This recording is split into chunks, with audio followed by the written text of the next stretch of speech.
मी तुम्हाला डोळ्याच्या खालचे जे वर्तुळ असतात काळे, त्याचे पॉईंट सांगणार आहे.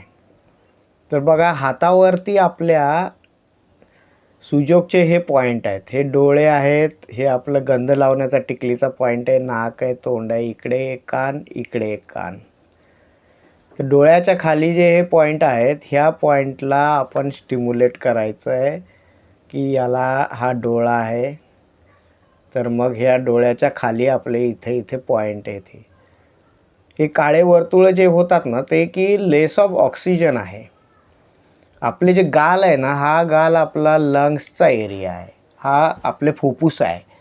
मग हा फुफ्फुसाचा जो एरिया आहे त्याच्यामध्ये जर ऑक्सिजनचं प्रमाण आपण वाढवलं तर आपल्या डोळ्याखाली वर्तुळं येत नाहीत.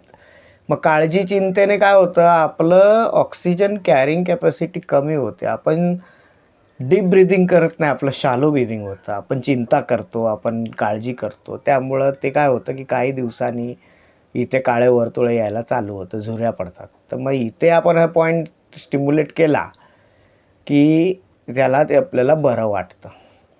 मग डोळे दुखत असतील, डोळे थकलेले असतील, तर मग आपण हे पॉईंट आपण करू शकतो याच्यामध्ये. हे केसांचे पॉईंट आहे. वरती जे बोट आहेत ना, हे केस आहे आपले आणि हे कान आहेत.